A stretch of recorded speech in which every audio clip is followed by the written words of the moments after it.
This is Patrick. He likes maps and camping. The outdoors and wildlife make him feel safe. He's worried about moving to Manila next year. But his parents say he'll be fine. He's set to make Vista GL Taft his university home. He's relieved to find that his target university is only a short walking distance away. And look, right across his building is a hospital. And if he has somewhere he needs to get to, there are 2 train stations just walking distances away. Such convenience. No time wasted. You feel safe and secure even if it rains heavily. You know how it is these days. Other university homes include Vista Heights, neighboring National Teachers College, Technological Institute of the Philippines, La Consolacion College, Centro Escolar University, and San Beda College. And even up north in Chile, Baguio City, 3 blocks away from the Convent of the Pink Sisters is Vista Brent Hill Baguio. A close distance away from Brent Baguio, one of the oldest and most prestigious international schools in the country. Students must feel like they're on vacation all year round. In the Katipunan area, where students love to explore the area for new places to eat and hang out, is the recently launched university home, Vista Point, which makes everything all the more accessible. Ateneo de Manila University, Miriam College, University of the Philippines, and the Center for Culinary Arts are all nearby. Along the diverse and interesting streets of Recto is Vista Recto, which is close to the University Belt area. Sarah is Patrick's older cousin who lives along Taft. Her university is only a short walking distance away. Whenever she needs to commute, she gets to the train station quickly and safely. Oh, and there are other schools and universities nearby. Vista Residences believes that there should be no safer place than home. That is why majority of the students choose Vista Residences.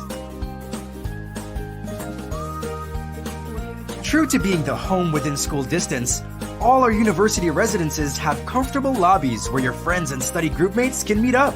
Our lobbies are guarded and equipped with CCTV systems to ensure your safety. And study pods where students can peacefully and efficiently do their schoolwork.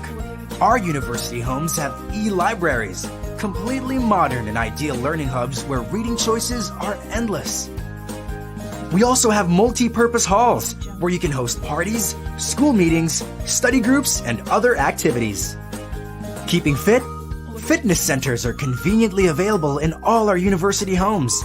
For students like Sarah and Patrick, schoolwork can be overwhelming at times. That's why Vista Residences designed amenities for the much-deserved breaks, where they can have fun and relax. And sky lounges that use solar panels, so you get to marvel at the views while taking care of our awesome planet. Wherever the dream school or university may be, or whether you aspire to be a future architect, visual artist, business professional, or culinary expert, Vista Residences exerts its best effort to make sure there's a comfortable, convenient, and secured home away from home. Vista Residences. Student living redefined.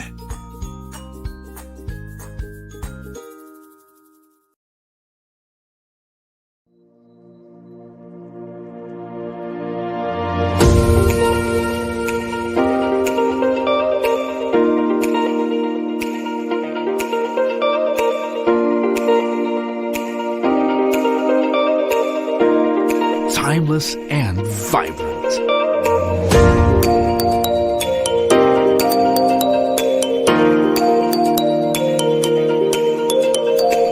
Uncover an exclusive place to live, work, and play. Immerse yourself in the excitement of an edgy and colorful world out there.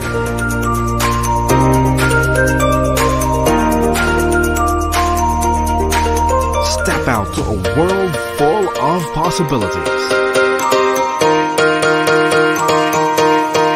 Walk through a different perspective and cross boundaries.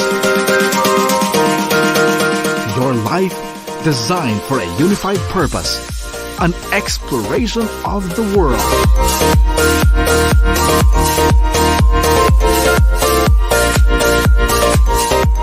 A symphony of cultures and a diverse community. The places you are most familiar with as life's precious moments happen around you.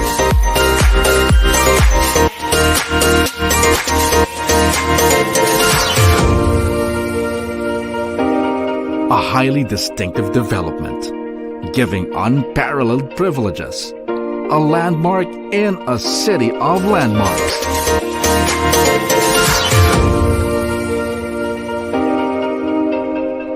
Sit down to a wonderful experience and see the world beyond mere structures and open spaces.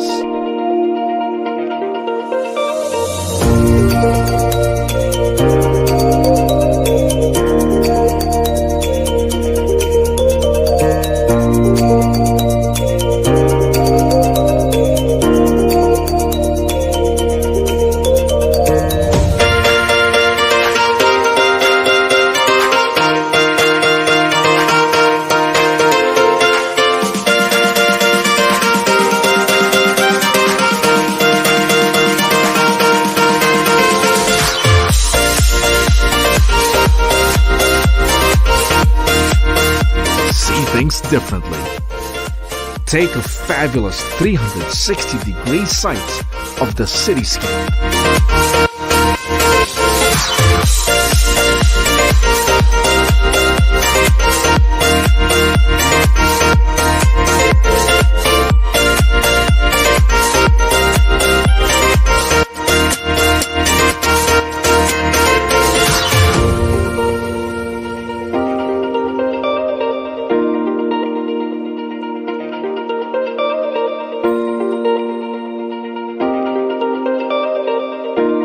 Your life in full colors. The Spectrum.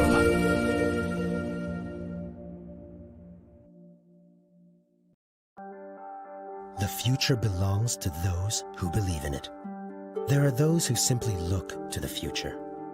Then there are those who hold on to its promise. A promise made real by VistaLand. Today, VistaLand is the largest builder of homes in the Philippines, growing in billions of ways in over 38 provinces throughout the country.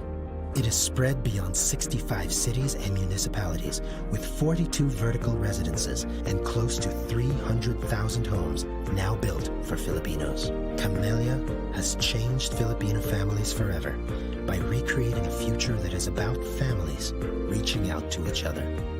Crown Asia is as much about exquisite homes as it is about the celebration of life. Brittany brought a world of luxury to Filipinos with homes that define the ultimate in sophistication and elegance. Vista Residences redefine city living by allowing one to live well and live in the moment. In its strong belief in the future, VistaLand has created homes worth passing on from generation to generation. Homes that are investments for the future, so more Filipino families can look to a breathtaking vista of tomorrow. VistaLand, building a future worth living.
This is Patrick. He likes maps and camping.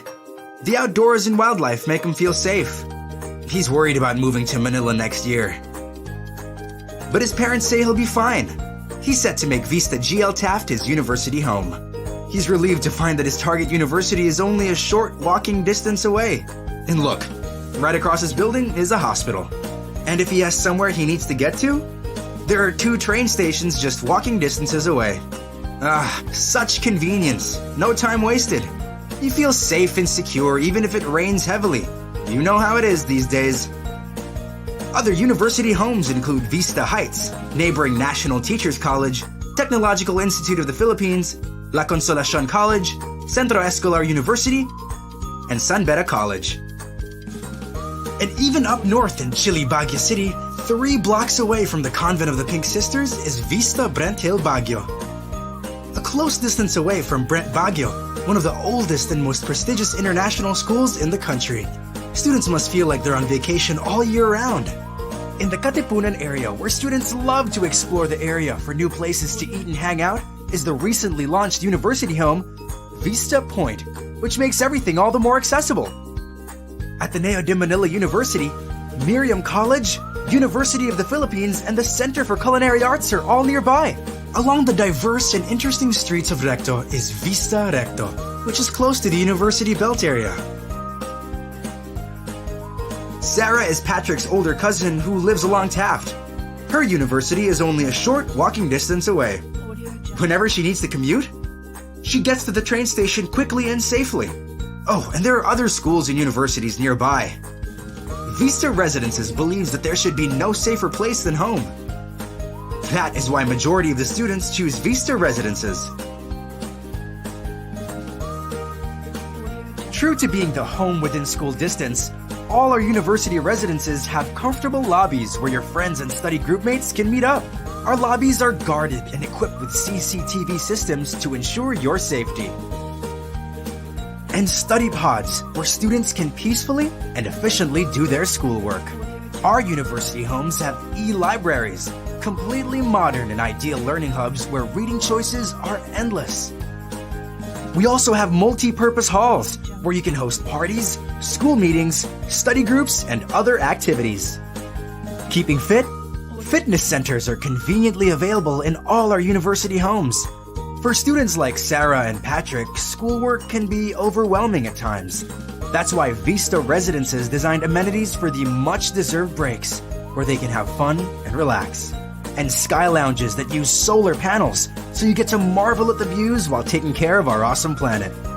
Wherever the dream school or university may be, or whether you aspire to be a future architect, visual artist, business professional, or culinary expert, Vista Residences exerts its best effort to make sure there's a comfortable, convenient, and secured home away from home. Vista Residences. Student living redefined.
Hi, good afternoon, everyone. Happy Saturday, and welcome back to another episode of Investment Lab by Vista Residences. So, we will be your host for today. I'm Miguel.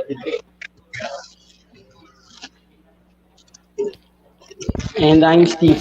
First of all, we want to thank everyone for tuning in for today's episode, which is about real estate investing guide for millennials. That's right. So we would like to see how everyone's doing today and how they feel about learning how to invest in real estate. So comment down below how you're feeling, and we will try to get to them. Oh, so our first comment, so from Mary Queen, watching from Alabang, Muntinlupa. Good day, everyone. So hi, Miss Mary Queen. Good day to you as well.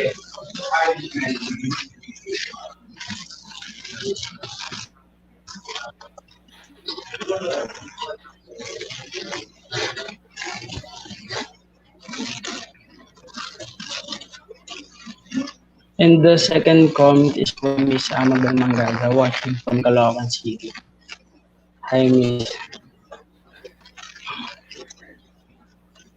So we'll read one more comment. So from Miss Riza Tishan, watching from Dubai, UAE. Oh, hi, Miss Riza.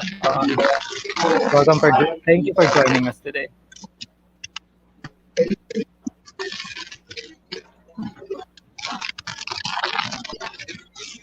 All right, that's great. So again, we welcome everyone for today's investment lab. But before we begin, don't forget to like, comment, and share this live stream for a chance to win exciting prizes at the end. So again, like, comment, and share, and good luck to you guys. Okay, wow. So that sounds exciting. So let's start the program already. So with a short recap from last week's Investment Lab, we were able to partner with Coffee Project. So we learned about our favorite lattes and how to make them. So thank you again to Coffee Project.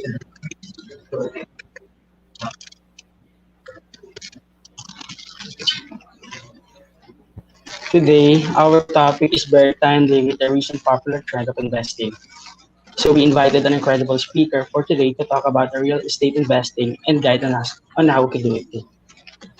That's right. But before we introduce our speaker, we will take a look at the brief background of his credentials. So he has a master's degree in business administration from San Beda University, Mendiola. He was team head of top corporate accounts for BPI Asset Management and Trust Group.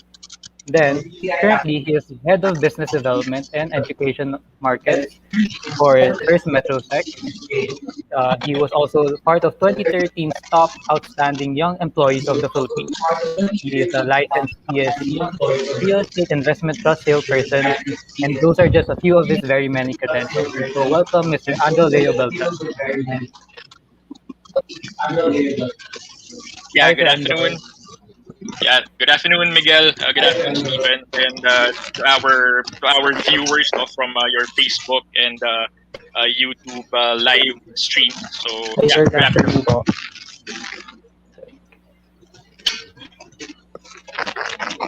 There. So we're good. Hold on. Yeah,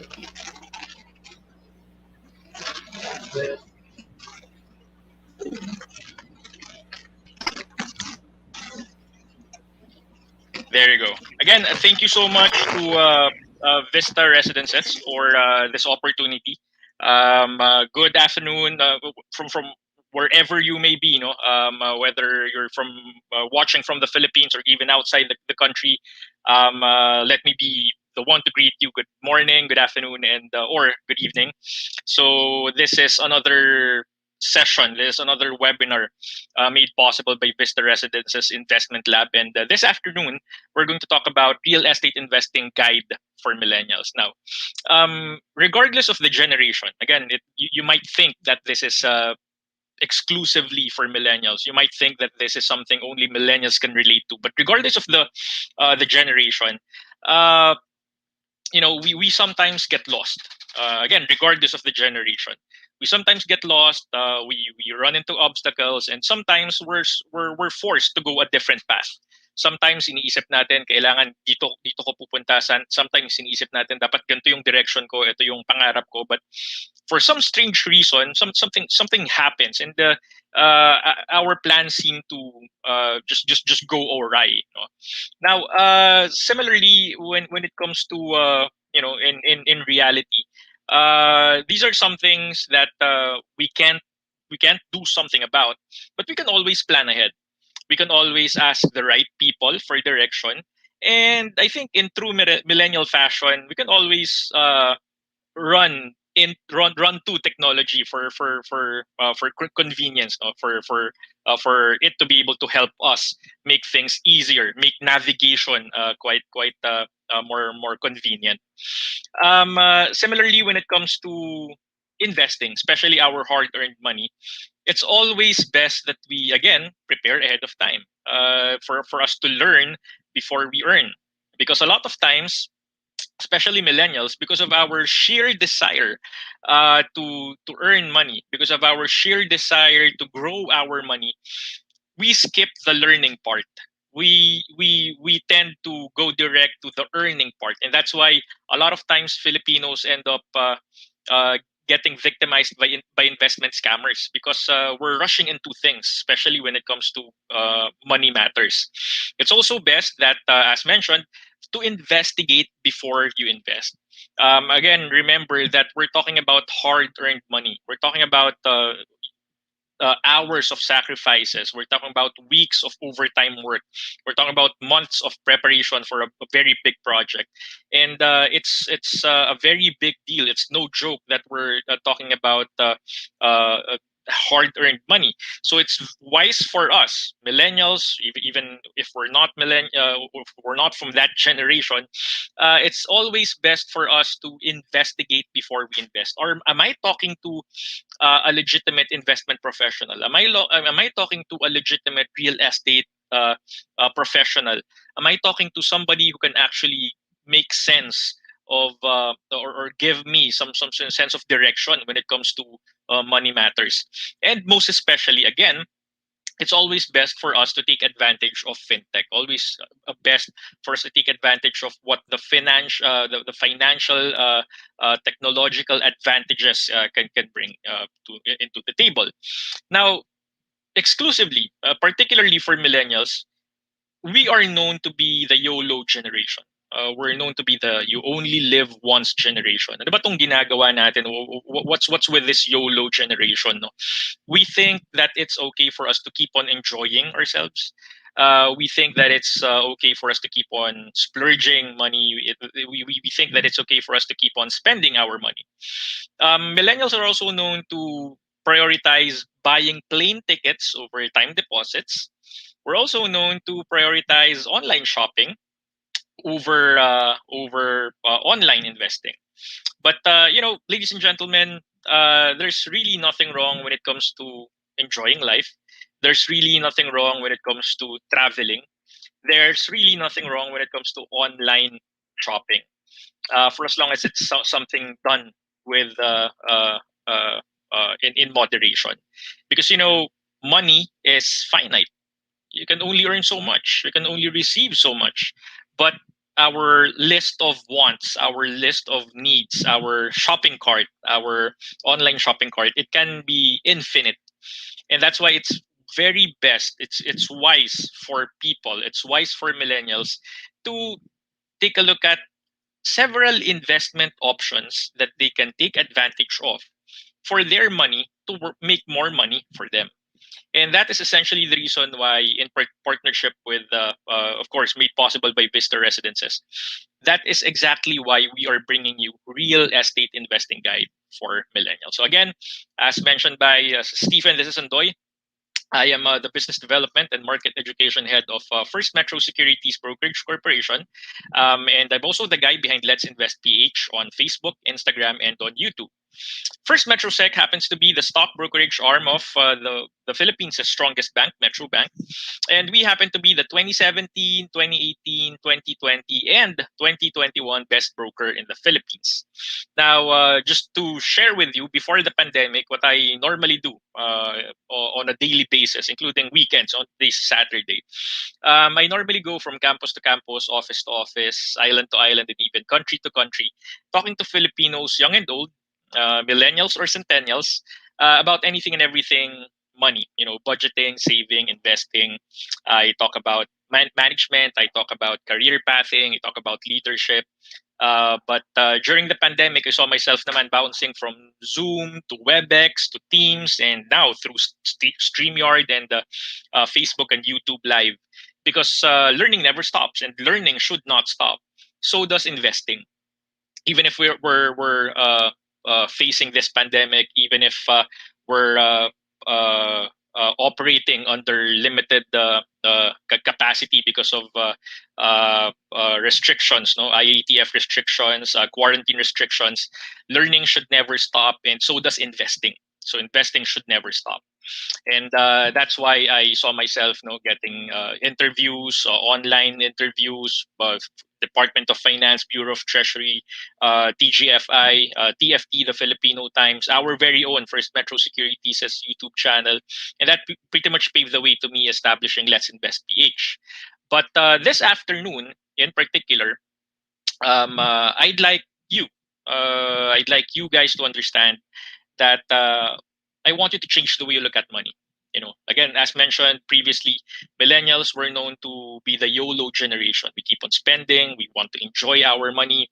We don't really prioritize saving. We want to travel. We don't prioritize investing. We want to keep on shopping. But again, that's okay for as long as it's done in moderation. But I want you to change the way you look at money. Because money is not just intended to be spent. Money is not invented. Money is not designed to just be spent. Kaya nga sabi ko, in moderation. It's okay to spend, it's okay to enjoy, it's okay to travel, for as long as you also take into consideration your future. Managed the right way. When I say managed, budgeted, saved, and most especially, invested the right way, you have to understand that money actually has the potential to make more money. And this is what we call investing. And when it comes to investing, you have a lot of options. No, some people think that when it comes to investing, stock market lang yan. But without really knowing, you're an online business, an online selling business, an e-loading business, a barbecue stand, a water refilling station, a franchise. Those are investments. And so is real estate. Real estate is not just a means for us to secure shelter. It's not just a means for us to provide protection to our loved ones, but it is also an investment vehicle. And that's essentially what we're going to talk a lot about this afternoon. No? But of course, we also need to understand that this is something not all Filipinos tend to appreciate, because 75% of Filipinos are financially illiterate. What it means is, when it comes to numbers, we're good. We're good when it comes to numbers. We know math, we know algebra, we can add numbers. But when it comes to real life, yung sa totoong buhay na, when it comes to money, we're having a difficult time multiplying money. And that's financial illiteracy. Why? Because again, from the term itself, illiterate, we don't know where to start. We don't know where to begin. We don't know where to invest. We don't know whom to ask questions to. We don't know whom to approach. And again, kudos to the guys behind Vista Residences, the guys behind this project, the Investment Lab series, because they take it upon themselves, to educate more and more Filipinos, their Facebook followers, their YouTube subscribers, to break this financial illiteracy problem, solve this financial illiteracy problem by bringing you guys, no nonsense webinars like this. If 75% of Filipinos are financially illiterate, according to the Asian Development Bank, 80% of us don't budget money. A lot of times Filipinos think that, Andoy, hindi ko na kailangang mag-budget eh. Okay naman, maganda naman yung kinikita ko, nabibili ko naman yung dapat kong bilhin. So I think I'm good. I don't need to, come up with a budget.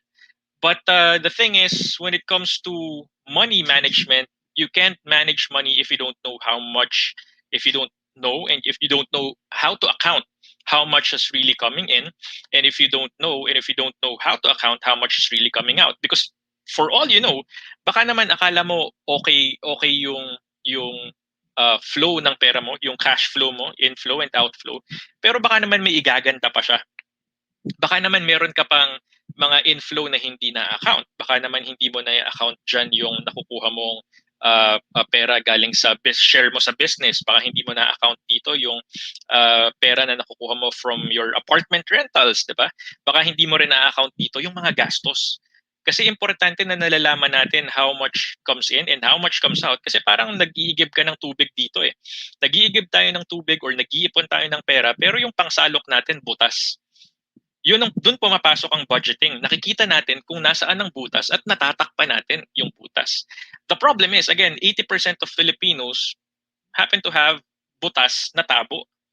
Kaya hindi natin nakikita kung saan-saan lumalabas ang pera at hindi natin napupulis yung sarili natin. Hindi natin nasisita yung sarili natin na, teka, parang masyado atang malaki yung ginagastos ko dito. Baka dapat magtipid ako. At dito natin nalalaman kung saan yung mga bagay na pwede natin kontrolin ang gastos. And again, that's a problem. That's a problem because if 75% of Filipinos are financially illiterate and 80% of us don't budget money, then responsable yan, according to Bangko Sentral ng Pilipinas, for this problem. Because 90% of Filipinos don't have savings. If I'm going to ask you, you don't need to respond, you don't need to comment, but if I'm going to ask you, would you like to save? Chances are 100% of you guys, our viewers from Facebook, our viewers from YouTube, chances are 100% of you guys will answer yes. Oh, absolutely, Andoy, absolutely. Sino ba naman ang ayaw magkaroon ng savings? Sino ba naman ang ayaw mag-ipon? And you're going to ask, bakit 90%? Bakit siyam sa bawat 10 Pilipino walang savings? Hindi dahil ayaw nila. Dahil hindi nila kaya. Because 75% of Filipinos don't know where to start and because 80% of Filipinos butas yung tabo. Kaya hindi tayo nakakaipon. If 90% of Filipinos don't have savings, again, according to the Bangko Sentral ng Pilipinas, 98%, and I'm not exaggerating, 98% of Filipinos are not even investing in our very own local stock market. So anong net effect nitong mga to?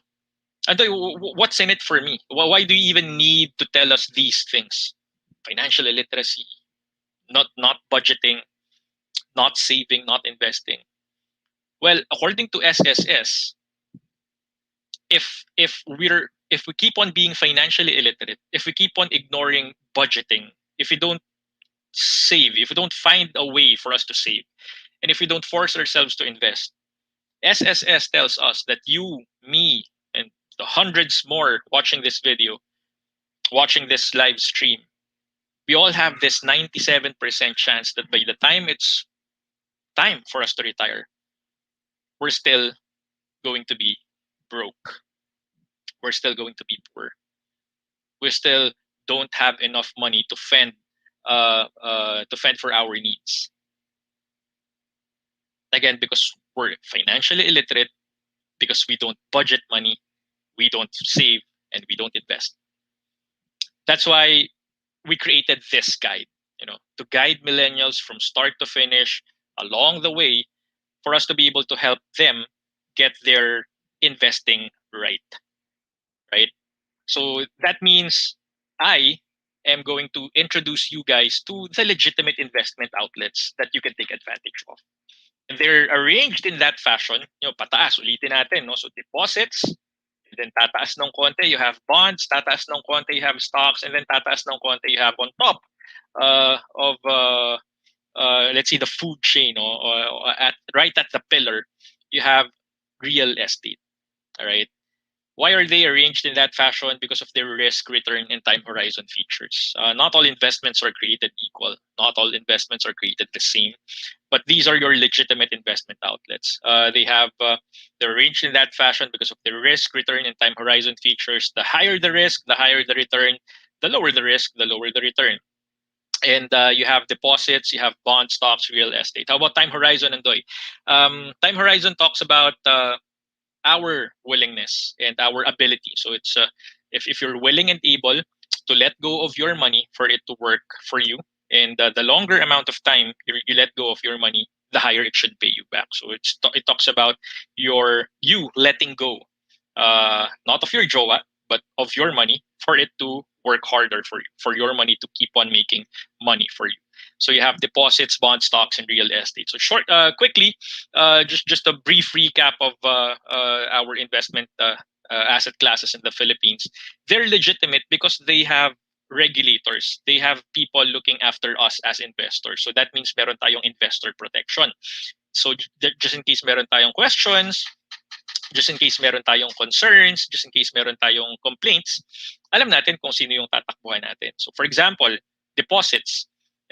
Sabi nga natin, no, dun sa graph natin, dun sa pinakita natin kanina, nandiyan siya sa mababa because it provides us with low risk but also low returns.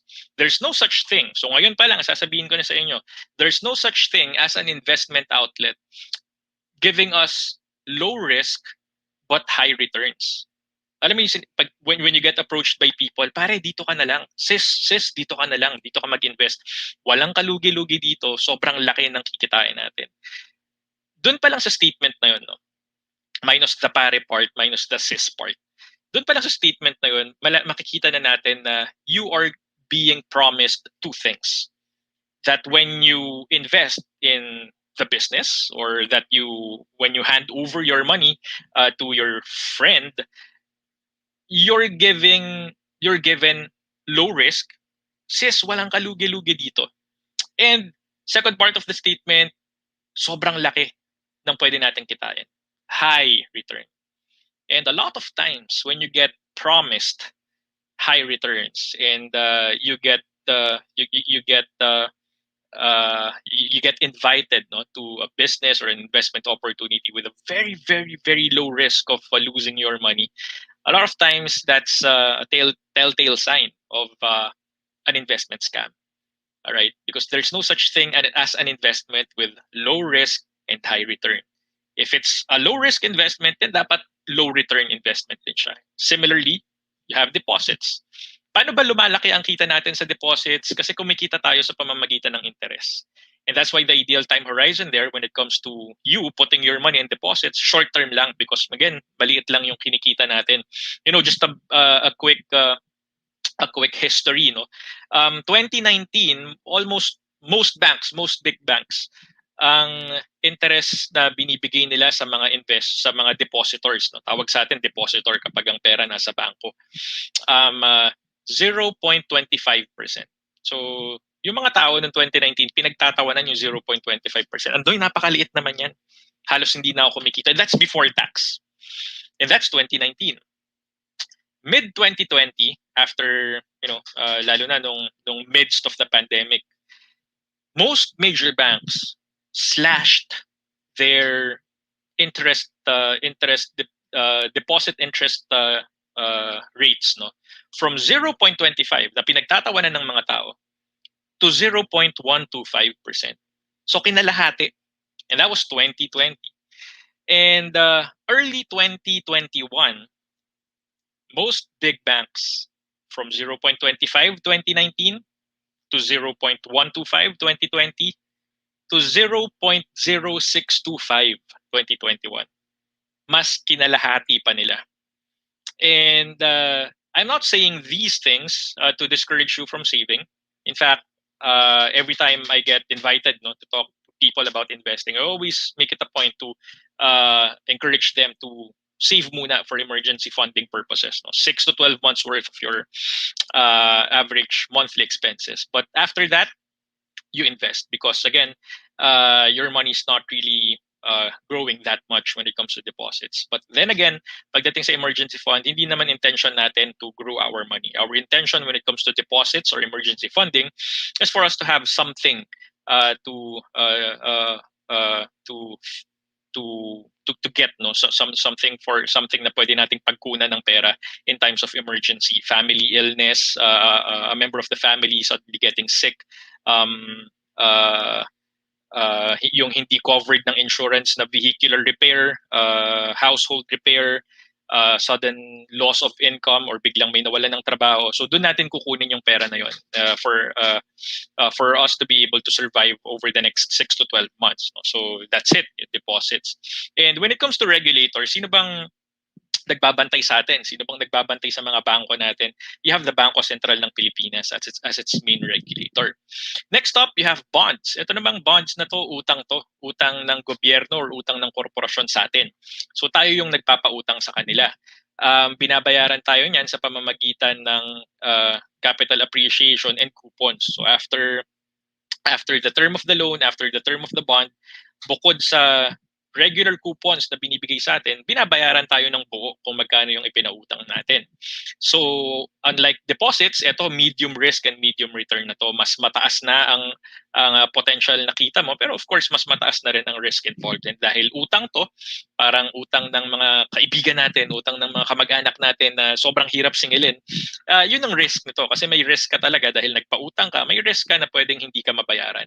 And between government bonds and corporate bonds, mas malaki yung risk sa pagpapautang sa isang korporasyon because when it comes to the Philippine national government, medyo maganda ang credit rating nila, maganda ang credit history nila. Hindi sila nagfo-fold when it comes to government bonds, no? So parati nilang nababayaran yung mga obligasyon nila. That being said, again, it's worth noting na nung sa deposits, isa lang ang source ng income mo. Dito sa bonds, dalawa na. Kumikita ka sa pamamagitan ng capital appreciation and kumikita ka rin sa pamamagitan ng coupon payments.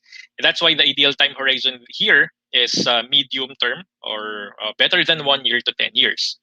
The bond market is being jointly regulated primarily by the Bangko Sentral ng Pilipinas and the Securities Exchange Commission.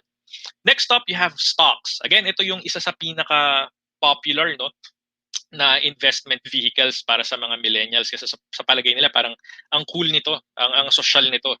Kasi totoo naman, when it comes to stocks, hindi na depositor ang tawag sa'yo, hindi na bondholder ang tawag sa'yo, stockholder or shareholder. Di ba? Parang ang angas, ang in millennial speak, ang tawag nila dope.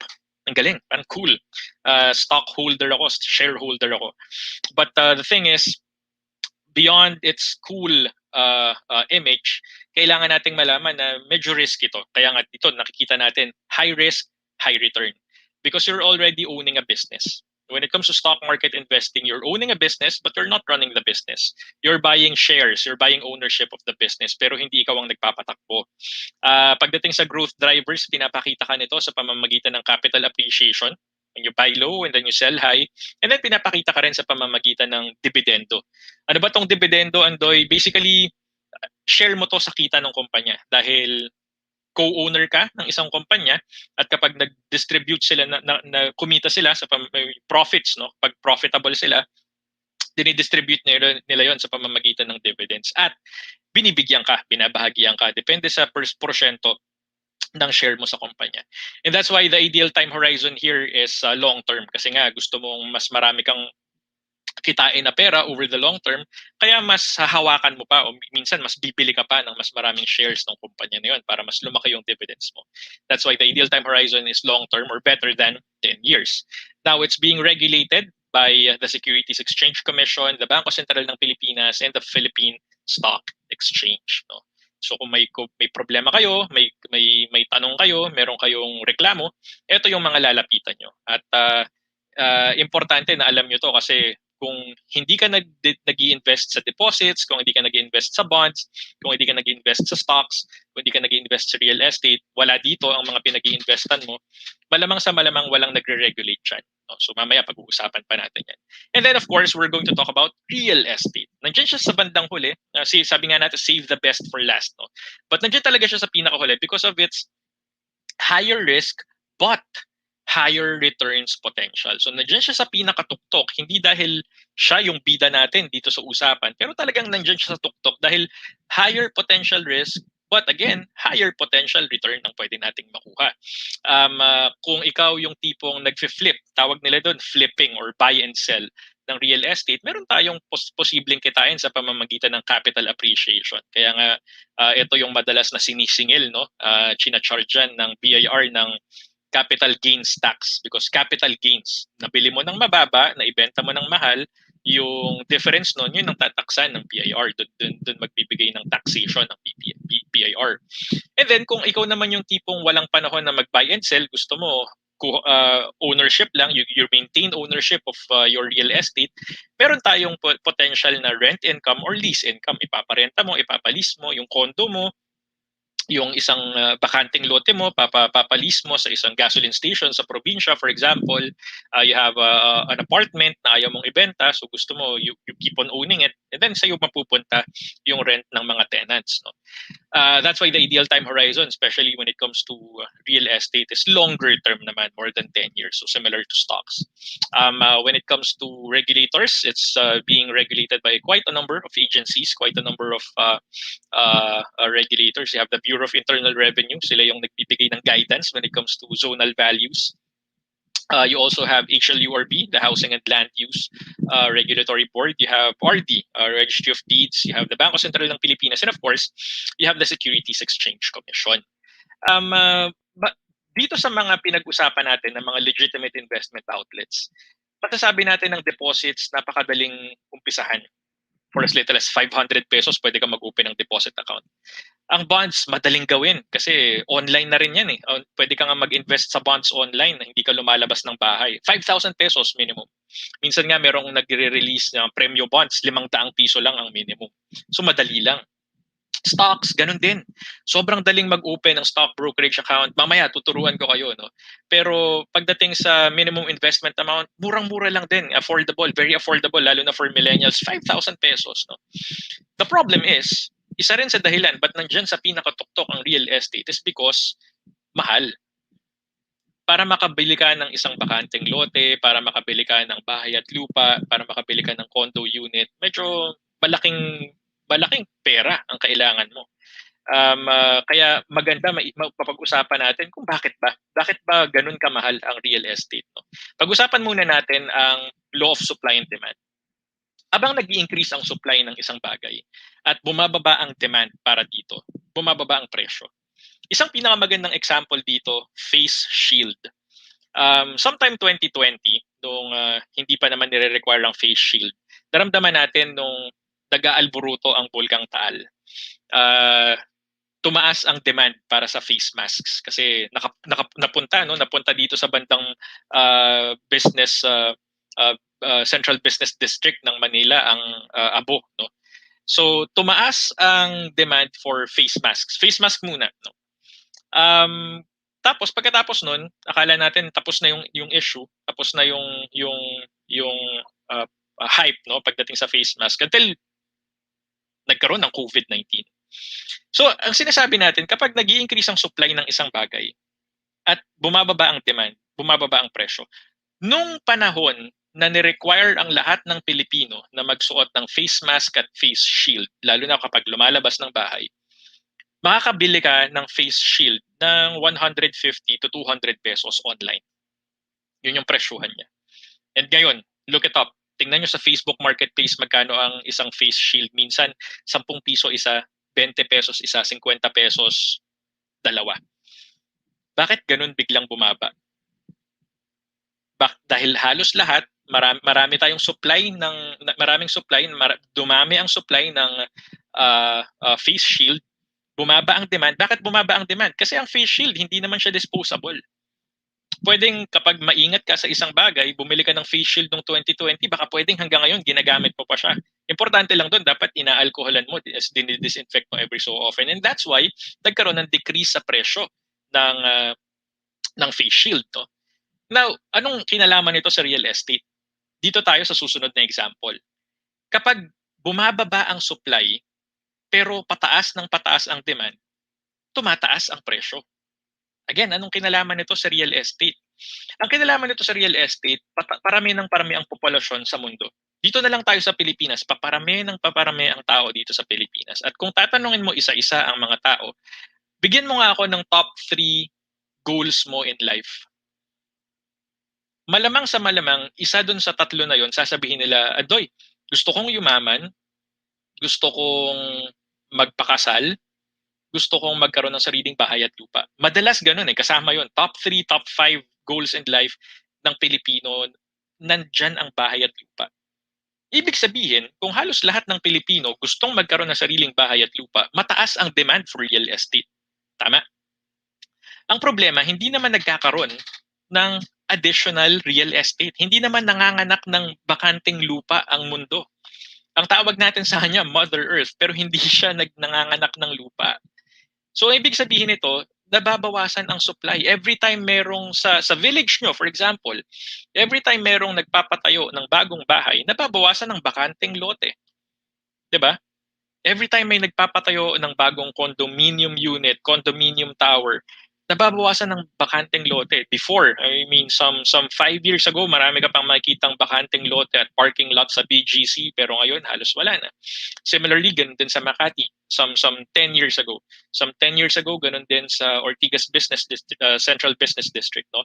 Because parami ang mga taong gustong magkaroon ng real estate, parami ang corporate entities, korporasyon, mga businesses, mga negosyo na gustong magkaroon ng offices, pero pakonte ang supply, ang available real estate. And that's why pataas ng pataas ang presyo ng real estate. And that's why it's actually a very good investment vehicle.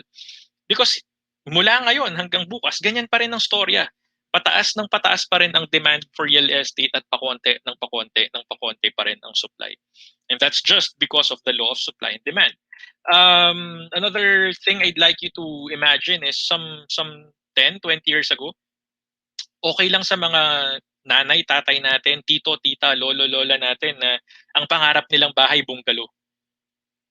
Kaya usually makikita nyo sa mga lumang subdivisions, mga lumang villages, karamihan ng mga bahay doon, bungalow. Okay lang sa kanila yun. Pero ngayon, parang dapat at least two-story construction na. Tapos minsan yung bubong, kino-convert pa nila to a roof deck. Bakit ko sinasabi to? Sinasabi ko to kasi for people to take advantage of very limited, kasi nga pakonti ang supply ng real estate. For people to take advantage of very limited available real estate, ang construction nagiging vertical na. Kasi kung noon, kayang mag-house yan ng mga 6 na tao, kapag nag 2-story, 3-story ka, kayang 6 hanggang 12 to 14 perhaps, no? So it's just about smart and efficient use of available real estate. And that's just for residential, no? Kaya nga ngayon nagkakaroon ng rise. So literally and figuratively, rise of condo living because of the rise of condo towers. No? Kasi isang maliit na lote, pag naging vertical ang naging construction mo, mas maraming tao ang pwede mong ma-serve. No? Mas maraming pangarap yung kaya mong matupad. And again, the good thing about that is, of course, depending on the type of condo, may mga affordable na units for people to call their home. No? And minsan, especially when it comes to developers, ang ginagawa pa nga nila, just to prove my point na talagang pataas ang demand at pakonti ang supply, minsan ang ginagawa pa nga nila, they're converting bodies of water to real estate. Ang tawag nila dyan, reclamation. No? So, tinatabunan nila ng lupa para ma-convert nila to real estate kasi nga wala nang available na malaking expanse, no, ng real estate for them to be able to carry out their projects. No? So again, when it comes to real estate, ang daming problema, lalo na for beginners. Number one dyan talaga, expensive. For me to be able to start buying or start investing in real estate, dapat meron akong real estate na pagmamayari ko. Hindi ako pwedeng mag-invest ng wala akong ownership, no, pagdating sa real estate. So it's very expensive. You have very limited access to capital. Ibig sabihin dito, kung wala kang pambayad ng cash, pwede ka namang mangutang pero hindi ka makakautang ng ganun kalaking halaga. Especially if you're a millennial na wala pang masyadong collateral, no? You have limited access to capital. You also need to think about maintenance. Minsan iniisip nila dito, ang tawag nila dito, ghost expenses, no? Kasi hindi natin naiisip na oo nga, no, hindi pala natatapos sa pagbili ng real estate ang paggastos ko. It's one thing that I get to purchase a real estate property, but it's also one thing that I need to keep on spending when it comes to maintenance. I need to have leaks repaired. Kapag nabutas yung bubong, kailangan kong patapalan. Kapag nangangalawang na, it's either palitan ko o papapinturahan ko. Kapag nagkaroon ng mga tagas yung gripo, kailangan kong palitan, kailangan ko ayusin yung plumbing. I need to make sure that okay yung electricals ko, and hindi biro-biro ang maintenance, no. Minsan nga kailangan mong repaint para to keep on beautifying, no, your property. You need to sometimes renovate para naman hindi naiiwan yung design ng property mo. And again, those activities, they can be very expensive. You also have to look into concentration risk, and you also have to look into liquidity risk. Itong liquidity risk, sinasabi natin dito, kahit gaano karami at kahit gaano kamahal ang real estate properties mo, you have to accept the fact na hindi ganun kadali ang pagbenta sa kanila. Kasi sabi nga natin, minsan sa mga Pilipino, it's a once in a lifetime opportunity for people to own real estate. And hindi ganun kadali na magbenta because, again, expensive siya. Concentration risk, you also need to factor in, am I buying a property na malapit sa fault line? Dinadaanan ba to ng fault line? Baka pag lumindol, baka masira agad to. Am I buying a property na nasa floods-prone area? Am I buying a property na dinadaanan ng public transport? No? So those are just some of the many things that you need to factor in when it comes to real estate investing. Pero baka magtaka kayo, Andoy, bakit naman problema ang ibinibigay mo sa akin? Di ba, this is supposed to be a Millennials Guide to Real Estate Investing. Yes, but lolokohin po namin kayo kapag hindi namin sinabi itong mga problema. Hindi naman pwedeng positives lang. Hindi man pwedeng puro pros lang ang sasabihin namin. Kasi kapag yun lang ang narinig nyo, hindi siya magiging educational. Magiging one-sided lang ang storya. So we need to make sure that you also understand na may mga risks involved din when it comes to real estate investing. Pero ang gusto lang naming sabihin, hindi rin naman masamang mangutang. Hindi masamang mag-real estate loan. Hindi masamang mag-home loan. Because it's a good kind of utang. A good kind of utang, it basically, the benefits outweigh the cost. Ibig sabihin, kahit gaano kalaking halagang pera ang utangin mo, lalo na kung pinagplanuhan mo to, lalo na kung alam mo na kaya mo naman siyang bayaran, you're capable, no? Mas may nakukuha kang benefits kasi you're buying a shelter, you're buying a home, you're buying something for your family, and you're buying something for the next generation kasi hindi lang naman yan para sa'yo. Minsan nga pinapamana pa yan, no? Kaya nga meron tayong tinatawag na ancestral homes. It increases the value of your money kasi syempre binibili mo ang real estate ngayon or inuutang mo ang real estate ngayon, pero dahil pataas ang presyo niya because dun sa napag-usapan natin, no, law of supply and demand, it increases the value not just of your money but also of your property as an investment.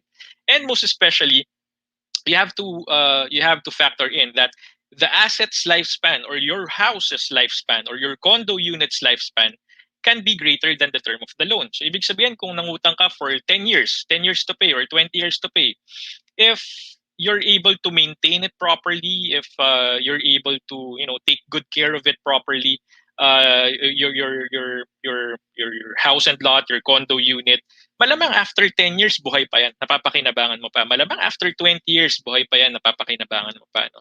So again, hindi naman masamang mangutang for as long as you know may direction ka, meron kang clear source of payment, at kasama siya sa plano mo at kasama siya, pasok siya sa budget mo. Kaya nga sabi ko, importante na meron tayong budget. So importante rin na malaman natin na kung ayaw mong mangutang or kung sa palagay mo hindi pa enough yung pera na pwede mong utangin sa bangko because of your sweldo, you also have to take advantage of what's available there para matulungan ka na mas mapalago ang pera mo.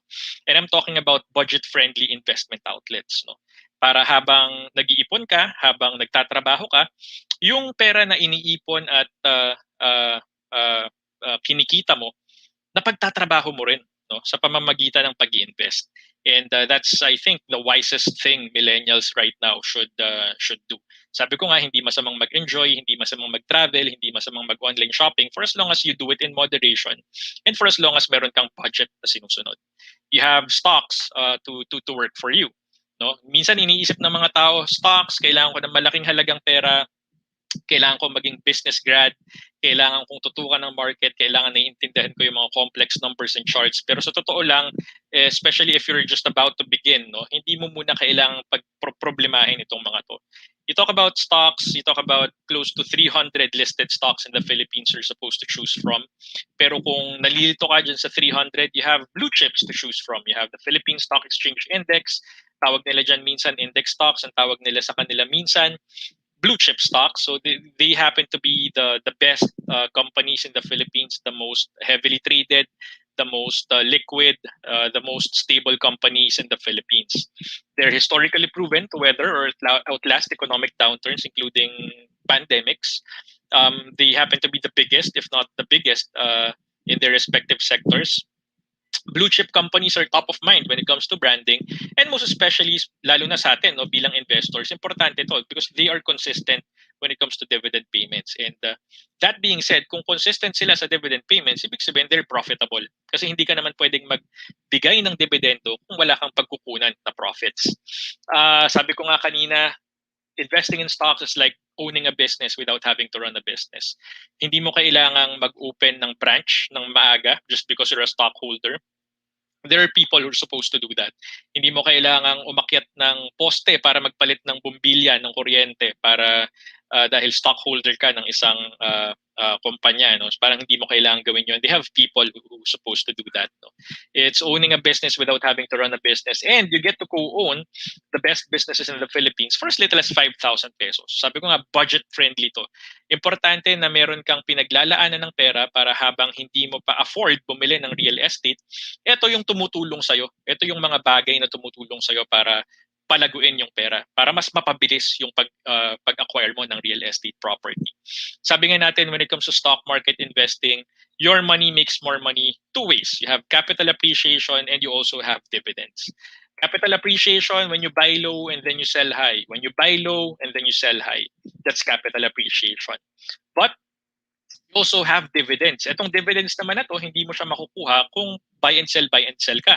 Kasi dapat may paghawak mo ang shares of stocks for you to be able to get dividend payments. So for example, you get 1 peso 30 centavos despite the pandemic. So that means 1 peso 30 centavos if you have, let's say, 100,000 shares of that particular company. 1 peso 30 centavos before tax, that's 130,000 pesos without you having to attend meetings, without you having to open branches, without you having to close branches late at night. No, so that's just one of the many perks of investing in stocks. But hindi lang naman stocks ang pwede nating pagpilian. Andoy, what if hindi ko feel yung stocks? Tawag nga nila doon, hindi ko bet. What if hindi ko bet yung stocks? Meron ka pa bang ibang pwedeng pagpilian dyan? If you happen to be the busy individual, if you're a millennial who's not into stocks, then you can probably look into mutual funds. Mutual funds basically pinupool niya, no? Pinagsasama-sama niya yung pera of investors with similar objectives. It gets managed by full-time expert fund managers, and then it gets invested in approved, publicly disclosed investment vehicles. So ibig sabihin, bago ka pa man mag-invest, alam mo na kung saan-saan pwedeng i-invest ng fund manager ang pera mo pagdating sa mutual funds. And when they generate returns, it gets passed back on to the investors. Ang mutual funds, dapat nating i-consider, no, to form part of our portfolio because it's legit. It's established under Republic Act 2629 or the Investment Company Act. It's measured by net asset value per share of the mutual fund company or the investment company na binibili mo. So kumbaga sa stocks, shareholder ka ng isang listed corporation. Sa mutual fund, shareholder ka ng isang mutual fund company or investment company. Paano mo malalaman kung lehitimo ang isang mutual fund company? Dapat ang pangalan niya nakalista dun sa listahan ng sec.gov.ph. Magkano ba to? Kung sa stock market, Andoy, okay sana dahil 5,000 pesos lang ang minimum. Dito sa mutual funds, ganun din. 5,000 pesos lang din mostly ang minimum. And then it allows you access to higher yielding outlets na individually hindi mo kayang bilhin. Nabibili mo siya because, again, you're pooling your money together with mutual minded, like-minded investors. It provides you instant diversification. Kung sa stock market, one stock at a time lang ang binibili mo. Dito kapag bumili ka ng mutual funds, kagaya nga nung picture na pinapakita ko dito, no, bag pero maraming laman sa loob. Isang mutual fund ang bibilin mo, pwedeng 20, 30, 40 different investment outlets ang hawak mo. Kaya instant diversification. Isang fund ang hawak mo, isang fund ang binili mo, pero inside that fund, meron kang pagmamayari na 20, 30, or 40 different outlets. It's very liquid, so hindi mo kailangang maghanap ng seller kung gusto mong bumili. Hindi mo kailangan maghanap ng buyer kung gusto mong magbenta. Because the mutual fund company can sell shares to you or the mutual fund company can buy shares from you. Ito pinaka-importante rin to, lalo na sa mga investors, no? It's exempt from capital gains tax. So ibig sabihin kung walang masyadong nababawas na buwis galing sa mutual fund investments mo, ibig sabihin mas malaki yung kinikita mo. Hindi ka nababawasan ng capital gains tax. And again, most importantly, you somehow outsource. So parang dine-delegate mo yung decision making, yung trading, yung investing, yung buying and selling sa mga professional fund managers kasi nga busy tao ka, 'di ba? So, kumbaga sa stocks, ikaw ang driver. Kapag ikaw ang driver, dapat naka-focus ka sa daan. At kapag naka-focus ka sa daan, meron kang full control. So ganun 'yun, pwede kang ikaw ang magde-decide dahil ikaw ang nagsasabi sa sarili mo. Hihinto ako dito, bibili ako ng stock. Hihinto ako dito, magbebenta ako ng stock. Ganun ang stock market. You decide because you are the driver. Sa mutual fund naman, iba ang usapan. You have a driver. So nandyan ka sa likod. Sitting pretty ka sa likod na pwede kang mag-email, pwede kang mag-TikTok, pwede kang mag-YouTube, pwede kang matulog because you have a driver. So less focus from your end. But the problem is, hindi siya basta-basta driver. Di ba sa Grab, di ba sa Uber, kapag nagpahatid ka from point A to point B, idadalin ka niya sa point B. Yun ang trabaho niya. Pero ito, ibang usapan to because your driver is your fund manager. Remember, you are paying your fund manager to make investment decisions for you. You're not paying your fund manager to listen to you. Kasi bakit ka pa nag-hire ng fund manager kung sasabihan mo lang siya, uy, ibili mo nga ako ng ganito. Ibenta mo nga yung ganyan ko. Hindi po yun ang trabaho nila because your driver chooses the route and the destination. Hindi ikaw. And again, that's one of the many benefits of investing in mutual funds. Kasi hindi mo na kailangan mag-isip. Hindi mo na kailangan mag-decide. Hindi mo na kailangan mag-research. Hindi mo na kailangan maghanap ng potential potential trades for the week because your fund manager is supposed to do that for you. All right? So just a quick comparison between stocks and mutual funds. But may mga tao, lalo na mga millennials, mahilig yan maghalo-halo eh, 'di ba? Yun yung most recently, 'di ba, nagkaroon tayo ng Andox lechon baka craze. Tapos may mga nakita ko na hinahalo yung lechon baka sa Lola Nena's donuts. No? So parang mahilig tayong maghalo ng kung ano-ano. Mahilig tayong mag-combine ng kung ano-ano. So mga millennials, iniisip nila, pwede bang kunin ko yung mga gusto kong features ng stocks and then kunin ko yung mga gusto kong features ng mutual fund tapos mag-i-invest ako dun sa combination nila? The answer is yes. We have stocks, we have mutual funds listed in the stock market. Ang tawag natin sa kanila exchange traded funds or ETFs. In the Philippines, there only happens to be one ETF and ang tawag natin sa kanya is FM ETF. Ang ETF basically, FM ETF in particular, if you remember yung blue chip stocks natin kanina, the best of the best, 30 of the best companies in the Philippines, yan po sila. Kung bibilin nyo sila isa-isa, you're going to have to spend about 700,000 pesos. And hindi siya millennial friendly. Hindi siya newbie friendly. Napakamahal niyan, 700,000 pesos. But then again, 700,000 pesos because you're buying the best of the best. But the thing is, these blue chip stocks, because of FM ETF, binibili ni FM ETF sila, nilalagay yan sa isang basket, all 30 of them, and then that basket we call FM ETF is something you can buy for as little as 1,500 pesos. The best features of a stock, the best features of a mutual fund combined in one very amazing product. It's what we call ETF for as little as 1,500 pesos.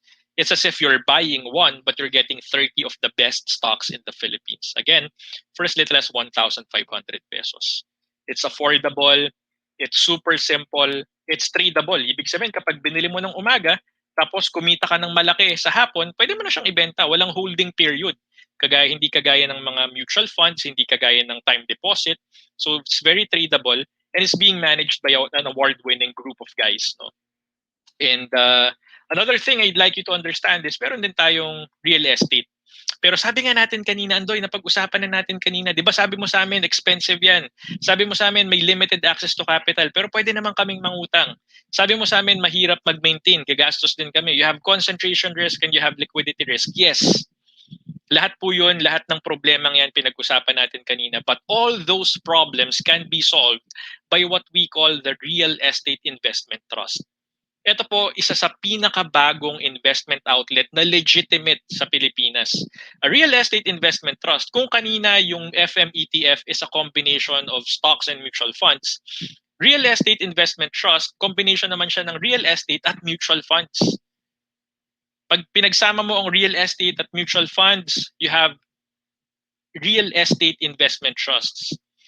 It invests in office buildings, malls, condos and hotels, hospitals and parking lots, at nagbibigay po siya, it allows Filipinos to buy shares of the real estate investment trust company, kagaya ng pagbili nyo ng stocks, kagaya ng pagbili nyo sa mutual funds, at ang pagmamayari nyo, you get to co-own income-generating office buildings, condos, hotels, malls, hospitals, and parking lots.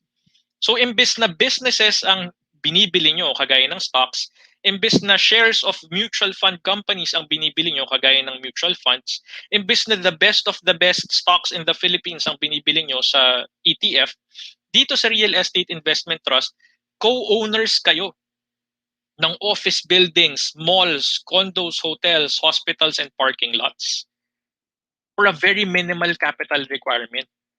Instant diversification. Again, malls, hospitals, buildings, parking lots, hotels, all in one portfolio pag bumili ka ng Real Estate Investment Trust. It's professionally managed. Pagdating sa mutual funds, ang tawag natin sa manager mo, fund manager. Dito sa Real Estate Investment Trust, ang tawag natin sa manager mo, property manager and admin manager. Very liquid. Hindi mo kailangang maghintay na magbenta sila ng real estate property para mabigyan ka ng pera kapag nagbenta ka. You are buying shares and you are also selling shares. So madali lang, parang nagbenta ka lang ng stocks, parang nagbenta ka lang ng mutual funds, at parang bumili ka lang ng stock at parang bumili ka lang ng mutual fund. And most importantly, ito, again, save the best for last, regular dividends. Pag-usapan natin kanina yung dividends. Bakit ka nakakakuha ng dividends? Because you are a part owner of a corporation. You're a part owner of a company.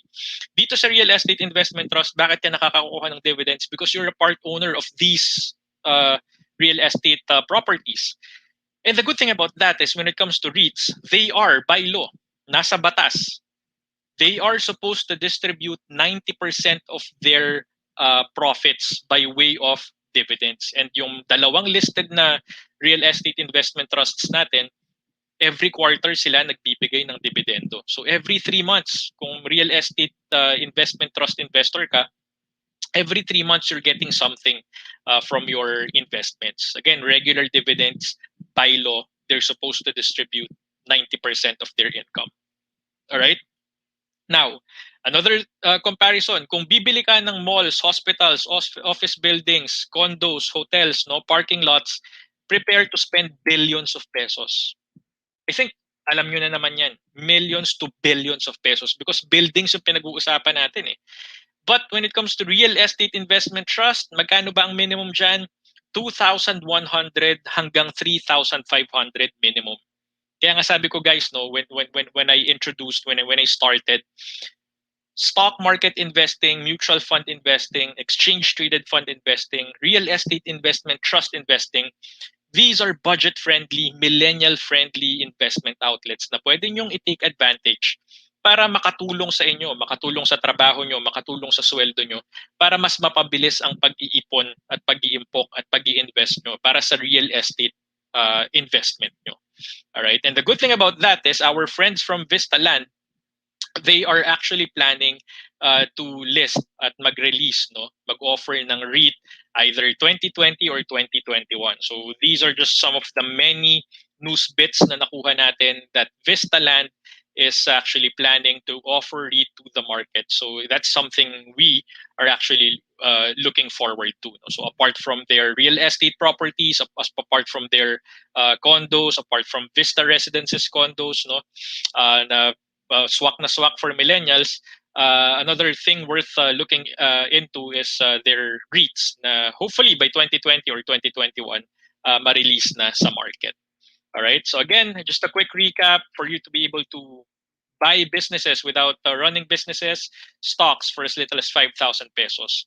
For you to be able to completely diversify your portfolio, buy mutual funds for as little as 5,000 pesos. For you to be able to buy the best of the best companies in the Philippines, you have exchange traded funds for as little as 1,500 pesos. So that's FMETF. And for you to be able to make money and co-own commercial income generating real estate assets, you have real estate investment trusts for as little as 2,100 to 3,500 pesos. Again, budget friendly investment outlets. So all these things is for me to be able to send the message that if you're able to budget your money and save your money and invest your money, you're able to make your money work. Kasi ang pera mo, hindi naman niya kailangang matulog. Tayo kailangan nating matulog. Kapag hindi tayo natulog, puyat tayo, pagod tayo, minsan nagkakasakit tayo. Money knows no sleep. Money does not need to sleep. So it's okay for us to abuse our money. Paano natin maaabuso yung pera natin? I-invest natin. Hindi natin naaabuso yung pera natin kung parati tayong gastos ng gastos. Our money, hindi niya kailangan mag-vacation leave. Yung pera natin, hindi niya kailangan magpahinga, hindi niya kailangan mag-relax. Abuse your money, invest your money. Our money, hindi yan nagkakasakit. Hindi yan tinatamaan ng COVID-19, hindi yan tinatamaan ng flu, hindi yan nagkakasakit. So abuse your money. How do you abuse your money? Invest your money. And if you keep on investing your money, you're going to find out na mas mabilis pa lang ma-achieve yung mga goals ko in life. All right?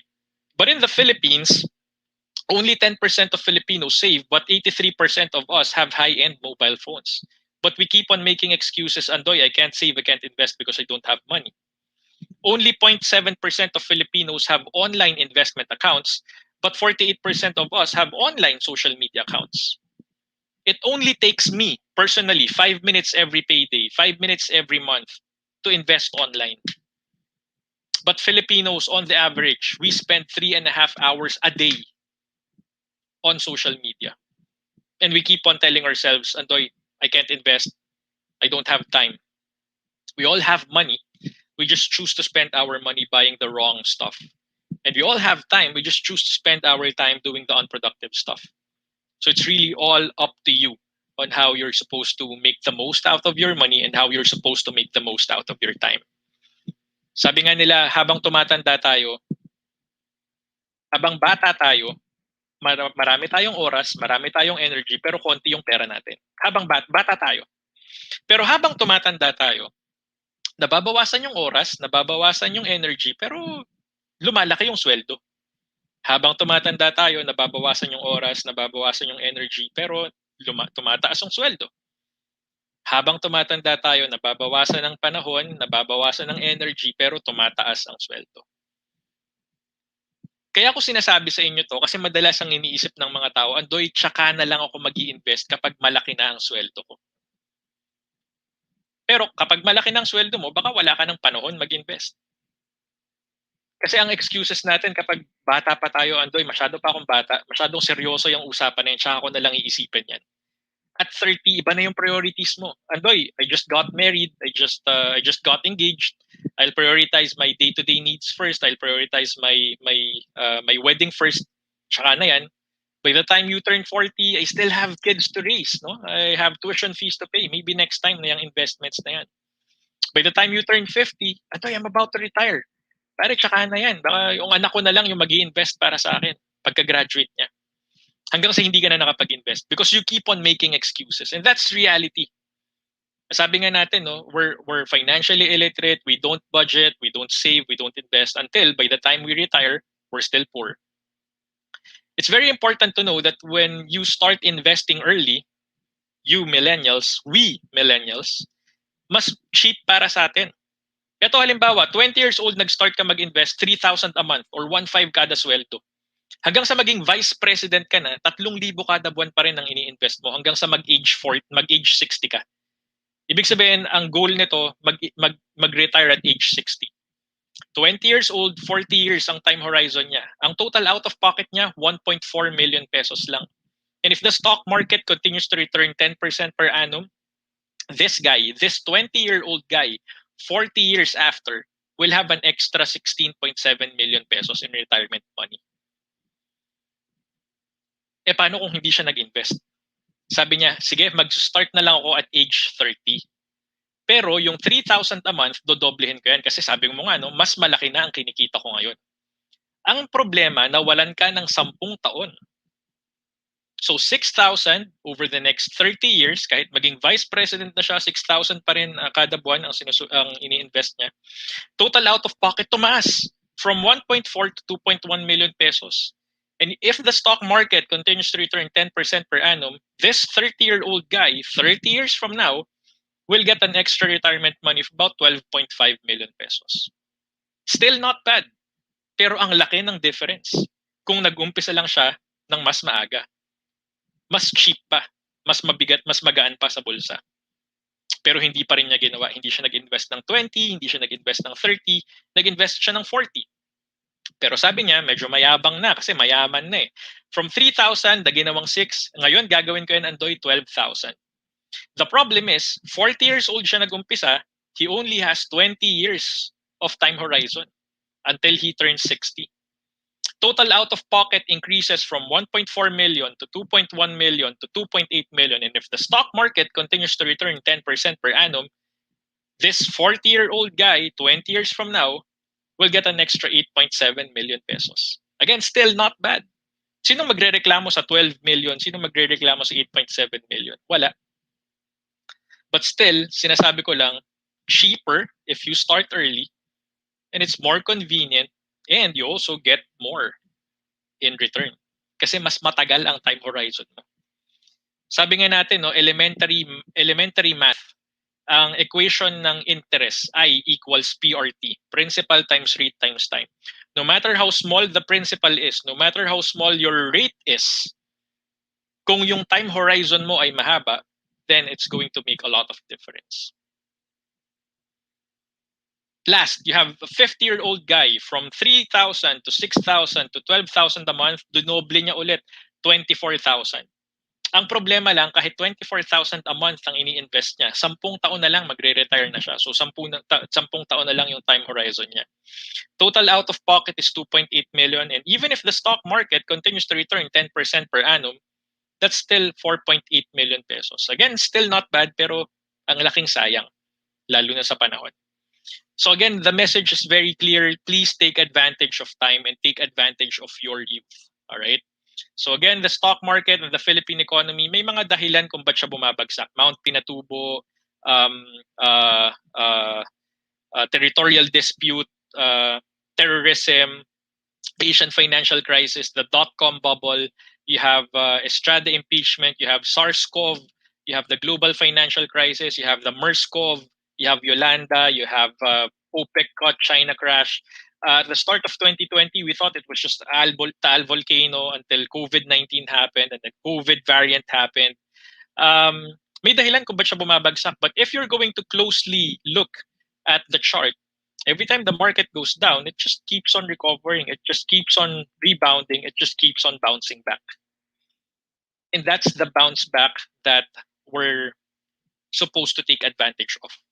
Habang sa palagay natin, lugmok pa ang ekonomiya, habang sa palagay natin, lugmok pa ang stock market, why don't you take advantage of that opportunity by picking up very good companies, buying good companies cheap, and then keep on doing so every payday for you to be able to take advantage of the dip. All right? Alibaba.com happens to be the biggest online store pero wala siyang binebenta. Airbnb happens to be the biggest accommodations provider pero wala siyang real estate properties. Uber happens to be the biggest transport network vehicle service provider but it has no vehicles. Facebook happens to be the biggest social media platform but it has no content. First MetroSec, ang goal namin is to make Filipinos make millions without having to invest millions. And that's by way of providing them with one account, one online, very powerful online account for all your investment needs, whether it be stocks, mutual funds, exchange traded fund, or real estate investment trust. When it comes to mutual funds, we have peso and dollar denominated mutual funds from ALFM, Atram, FAMI, PhilAm Asset Management, and PhilEquity, and together with Sun Life. And when it comes to funding, we have a lot of online and very convenient funding options and funding partners from Metro Remit, Metro Bank, PS Bank, BDO, BPI, Land Bank, OF Bank, credit card funding via MasterCard, Visa, GCash, Coins.ph, Union Bank, and 7-Eleven Click booths. We also put premium into market education. So apart from speaking engagements like this, we also happen to have a lot of recorded webinars, tutorials, and learning content from our official YouTube channels, First MetroSec. So I welcome you to subscribe to our YouTube channel. And just in case you're interested to start your investing journey now, for you to be able to start building your wealth, for you to be able to eventually buy your very own real estate investment soon enough. Account opening is online and paperless and super easy. All you need to do is to visit www.firstmetrosec.com.ph, complete the online form. So it's up 24/7. So kahit ngayon, after this webinar, pwede kang mag-open. Even during the weekend, pwede kang mag-open. Kahit sa gabi, pwede kang mag-open. Complete the online form. It's going to take you siguro mga 5 to 10 minutes lang because it's going to be all about you, personal information. And then upload the documents online. Again, online and paperless. And when you get asked by the system, it's very important, how did you learn about us? Click seminar or event and then just type in Vista Residences so that I can vouch for your application for easier activation. So Vista Residences. Again, thank you to our friends and partners from Vista Residences for making this possible. And now, before I end, just let me remind you that it doesn't matter how little or how big you're earning. Madalas ang iniisip ng mga millennials, hindi ako mag-i-invest kasi napakaliit pa ng sweldo ko. It doesn't matter how little or how big you're earning, you become rich when you start to manage your spending. Nasa gastos po yan. Malaki nga ang sinusweldo mo, malaki nga ang kinikita mo, pero gastos ka naman ng gastos. Hindi wala ring mangyayari. Wala ring matitira for savings and investments. Pero kahit maliit ang sweldo mo, if meron kang budget, if meron kang sinusunod na plano, at maliit lang ang expenses mo dahil sabi nga natin, hindi naman dapat lahat gastos ng gastos, then may maitatabi ka pa konti-konti for you to be able to save and invest. Yung pa 20-20 kada araw, inisip natin barya, kasi literal barya na lang ang 20 ngayon. No? Yung pa 20-20 kada araw, 5 days a week, that's 400 pesos a month. If you do that in 1 year for 5 days a week, that's so close to 5,000 pesos, 4,800. Enough na yun para makapag-umpisa kang magbukas ng stock brokerage account. Enough na yun para makapag-invest ka sa stocks, sa mutual funds, sa exchange-traded fund, or sa real estate investment trust. Pero hindi mangyayari yan kung sa umpisa pa lang, hindi mo na binibigyan ng halaga ang 20 pesos kada araw. So all I'm really saying is wag nating maliitin yung mga maliliit na halaga kasi pag pinagsama-sama yan, eventually, it will matter. So you don't need to be the best to start. Again, before I let you go, I want to remind you, you don't need to be the best to start. This guy, baka hindi pa kayo masyadong familiar sa kanya, mamaya makikita nyo kung sino siya. This guy, he was not the best when he started. But you need to start for you to become the best. but because of sipag at tiyaga, yan naman natin kung nasa na siya ngayon. One of the most successful, if not the most successful Filipinos at the present. So again, this is me reminding you that if we keep on spending and spending and spending our money, we're going to keep on losing and losing and losing our money. But if we keep on investing and investing and investing and investing and investing and investing, especially in investment outlets na naiintindihan natin, perhaps this could help us make our money make more money, and this could help us eventually own or purchase or invest in real estate properties. So again, this has been Andro Beltran from First Metro Sec, thanking our partners from Vista Residences for making this possible. For anything and everything First Metro Sec, www.firstmetrosec.com.ph. That's also the website you're going to go to for you to open an account. Please do like us on Facebook and please join our official Facebook community. Subscribe to our YouTube channel, First Metro Sec. Follow us on Twitter and on Instagram. And for speaking engagement invites, I'm just one email away, abeltran@firstmetrosec.com.ph. I'm on social media as Andro Beltran, and I'm also the guy behind Let's Invest PH on Facebook, Instagram, and on YouTube. So there you have it, our take on real estate investing guide for millennials. So take it away to Stephen.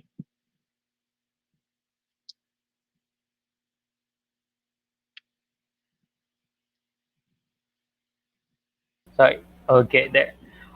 So again, thank you, Sir Andoy, for that insightful talk on real estate investing.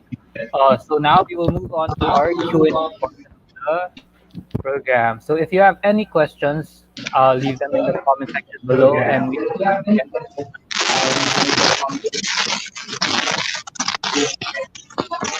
Okay, so we got our first question from Joshua Ravago. So how do we define moderation, or what are the limitations, parameters on leisure spending, savings, or investments?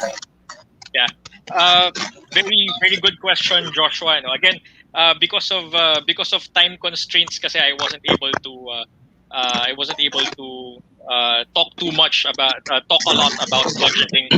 But meron tayong tinatawag kasi na 50-30-20 budgeting strategy. So 50%, 30%, and 20% budgeting strategy. Ang ibig sabihin nun, yung pera na nakukuha natin, yung sweldo natin, yung income natin, 50% of that should go to needs, groceries, utilities, pangbayad sa bills, no? And then 30%, as much as possible, should go to savings and investments. And then yung 20%, dun yung pwede nating gamitin for travel, dun yung pwede nating gamitin for samgyupsal, for milk tea, for our wants, for Lazada, for Shopee, no, for online shopping. So yun yung sinasabi ko na moderation. Hindi naman 100% lahat for enjoyment kasi syempre kailangan naman nating isipin anong kakainin ko. Baka naman puro online shopping ako pero hindi ako nakakain ng tama because I also need to reward myself. I also need to nourish myself kasi ako yung pinaka-asset ko ngayon eh. If hindi ako nagtatrabaho, then hindi ako susweldo. If hindi ako kung hindi ko gagawin tong negosyo ko, kung hindi ko pupuntahan itong sideline ko, kung hindi ko pupuntahan itong gig ko, hindi ako kikita ng pera. So it's really all about budgeting, no? So it's the 50-30-20 budgeting strategy, and yun yung sinasabi natin na moderation. Meron ka dapat nakalaan na budget for needs, meron kang nakalaan na budget for future proofing, which is your 30%, and of course meron kang nakalaan na budget for sanity, yung tinatawag natin, no, for you to be able to feel that you're alive. So yun yung 20% for wants.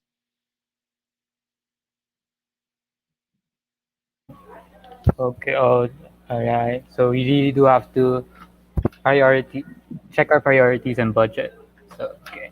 Hopefully we got to answer your question, Sir Joshua.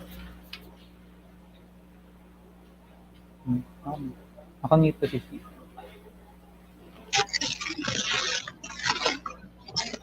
So, yeah. So, is there any more questions? Steven, do you have any questions for Andor? Yes, I have a question. Actually, sir, ano ang right age para mag-start ng investment? May Yeah. age ba? Yeah. Actually, sa totoo lang, Stephen, wala, no? Ang iniisip kasi ng ibang tao, parang pagdating sa investing, dapat pag nagkaroon ako ng sweldo, yan na yung tamang panahon para mag-invest ako. Pero minsan, hindi yun eh. In fact, you'd be surprised, no? You'd be surprised na may mga kilala ko, mga even elementary high school students, not even college, no? Elementary high school students na unti-unti nang nag-i-invest because they are being empowered by their parents. So when it comes to the right age, for as long as naiintindihan mo na, that's the right age. For as long as naiintindihan mo na at for as long as meron ka ng plano, meron ka ng direction, and meron kang guidance, that's the right age. Wala tayong minimum age at wala rin tayong maximum age no, pagdating sa investing. Kaya nga sabi ko, no, it's very important that we learn before we earn. And yung learning na yon, you can learn as soon as you're 5 years old, as soon as you're 6 years old. And ayun lang, ang difference lang nun is kapag 18 years old and below 18 ka pa lang,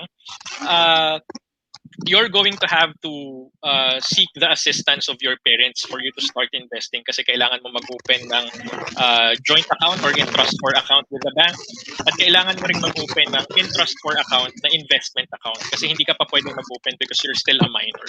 So yun lang naman yung setback nun.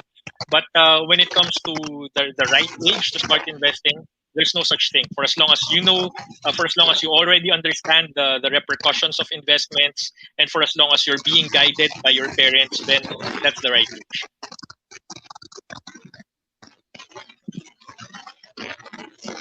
Thank you, Sir Andro.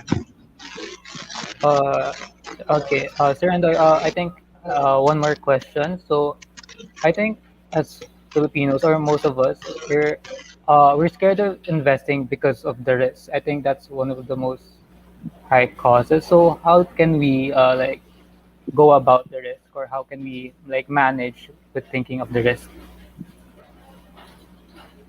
Sorry, again. You Sorry. midway. Oh, okay. So I guess what I was trying to say was that most Filipinos are like scared of like losing money, so that's why investing is kind of hard for them because they don't know where it actually goes or how it handles. So how do we go about it? How should we go about or think about our money in investments Yeah. with the risk? Again, I think similar to my question sa previous my answer to the previous question, no. It's true. Napag-usapan nga natin kanina risk and return. The higher the risk, the higher the return. The lower the risk, the lower the return. But if you're still afraid of losing money when you're investing, it just means that you don't understand investing. I mean, it's that simple. Sabi ko nga, no, I'm not going to get tired talking about learning before earning. Kung natatakot ka pa rin na mawalan ng pera because you're investing, ang ibig sabihin nun, it's either hindi mo naiintindihan kung ano yung investment outlet mo o hindi mo talaga naiintindihan yung investing altogether. Kasi kung nag-i-invest ka at nag-i-invest ka ng long term at nag-i-invest ka kung nag-i-invest ka ng long term or nagte-trade ka ng short term, either way you're going to lose your money. You have you have a very high probability of losing money.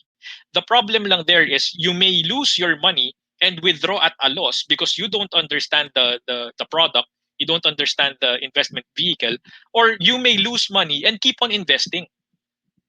So it's one way or the other. Pero what spells the difference there is really, do you actually understand your investment vehicle?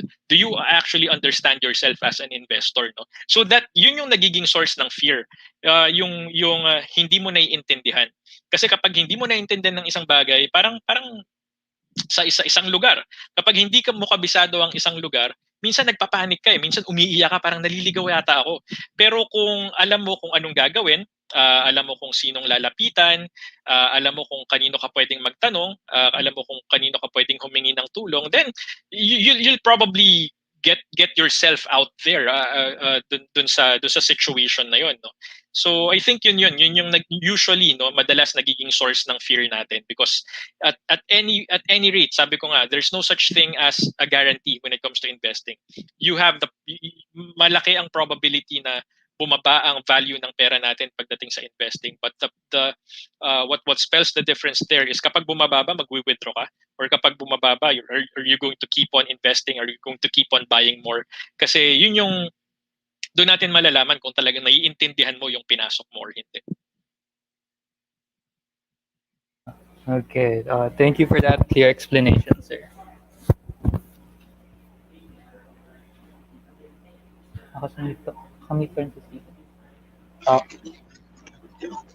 And enlightening us on our real estate investing.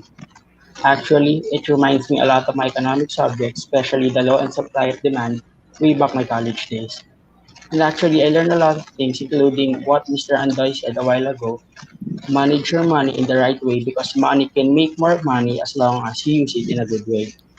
And the second thing I remember is one of the most important thing in investment is if you want to earn, you need first to learn to have a successful earnings. What about you, Miguel?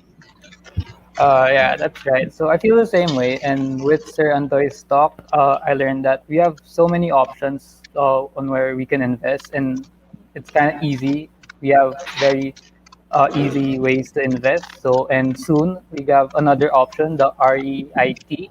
So we can be able to invest in real estate without breaking the bank. So thank you again, Sir Antoy, for those shedding light on real estate investing. Absolutely. You guys are welcome. Thank you, sir. All right, let us now move on to the next part of our program. Smart investment by Vista Residences. Make a smart choice. As you all know, Vista Residences is the vertical property arm of the country's largest home builder, Vista Land and Lifescapes. We specialize in condominium properties located in the Philippines' key business districts, as well as areas in Metro Manila within well-known university clusters.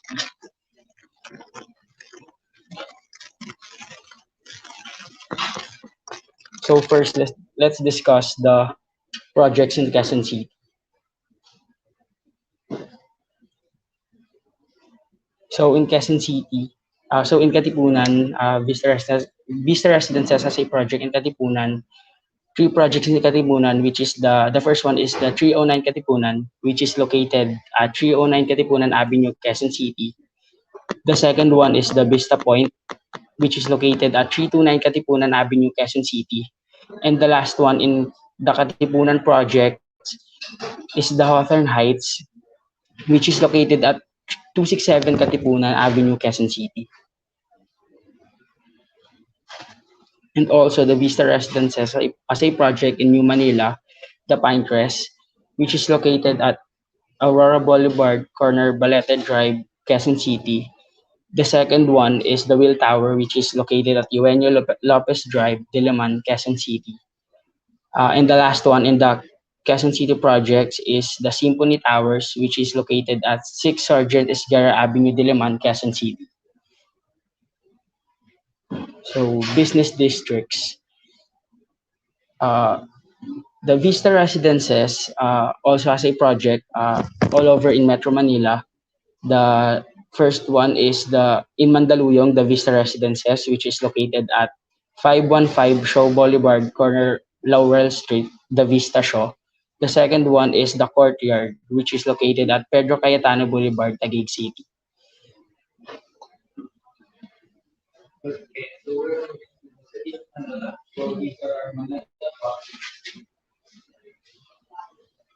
So our Manila projects. So first we have Vista Residences' latest project, which is Kizuna Heights, which is located in 1306 Taft Avenue, Malate, Manila. Then we have another pre-selling project in Manila, which is Sky Arts, located in General Malvar, corner Guerrero Street and Vasquez Street, Malate, Manila. Next up, we have our regions projects. So these are our projects outside of Metro Manila. So first we have Suarez Residences, which is in 116 Gorordo Avenue, Cebu City. Next, we have the Loop Towers, which is in Rosario Crescent Limquetcay Drive in Cagayan de Oro City. And finally, we have Canyon Hill in Pacdal Road, Baguio City. So that's it for Smart Investments by Vista Residences. Make a smart choice.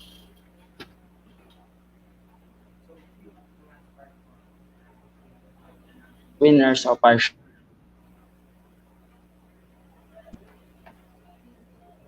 So moving on to the last part of our program, we will now be announcing the winners of our Share Our Live Stream contest. We will be announcing 3 winners who can each win 500 pesos worth of GCash. Okay, so good luck, everyone. So the first winner is RG Pasquito. Investing early is really a must for millennial. Hashtag invest early, hashtag invest in Vista Residences. Congratulations, Ms. RG. So next up, okay, so our second winner, wow, Sir Mark Devon. So he said that real estate is sustainably the best wellspring of automated revenue out there, or what we call passive income. Envisioning possessing a property that you can lease for twice or threefold expense.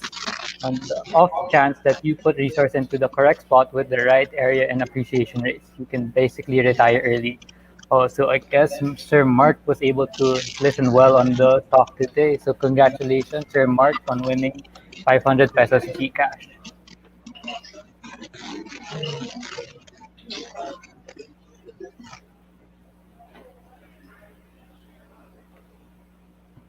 So the anticipation for the third winner.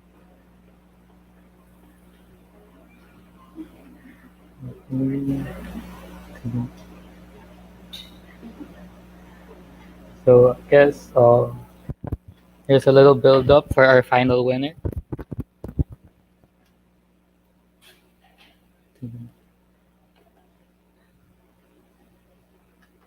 So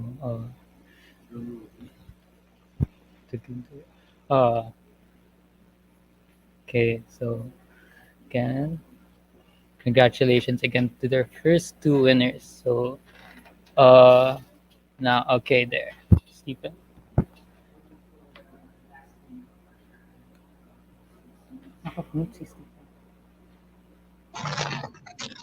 And the last winner of our Share Our Live Stream contest is Miss Maureen Albania Gira. Hashtag Vista Residences, hashtag InvestmentLAB, hashtag Millennial Investing. So congratulations to the 3 winners of our Share Our Live Stream contest. Please expect a message from us to claim your prize. Okay, congratulations again to our 3 winners. And then, so now, with that, we would like to thank again our speaker, Sir Andro Leo Beltran, for enlightening us with this presentation on real estate investing. We would also like to thank everyone who joined us today. I hope all of you were able to learn something new and enjoy our talk. So again, guys, we want to invite all of you to our future events. You can stay updated by following our social media accounts on Facebook, Twitter, Instagram, TikTok, and LinkedIn. That's it for today. Once again, thank you for tuning in and see you again on our next episode, only here at InvestmentLAB. Thank you, everyone. Thank you, everyone. Nothing is as precious as life's fleeting moments.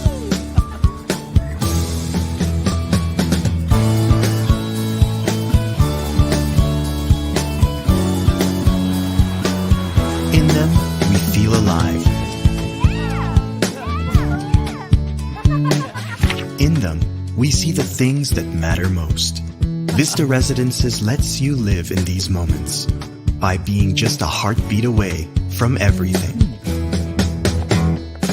Whether in pursuit of dreams or in pursuit of the best things in life, no one should be too far away from where their passions reside.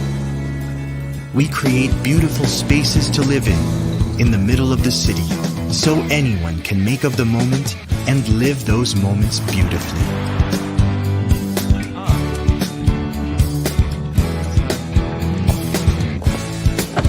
Vista Residences, we're proud to build according to the idea of the global Filipino. We set our sights to global standards while keeping to a distinctly Filipino touch. At Vista Residences, one will never be away from where the heart is, because we will always be in the heart of the city. Whether for leasing or for owning, make an investment that matters. Invest in Vista Residences. It is where life's best moments happen.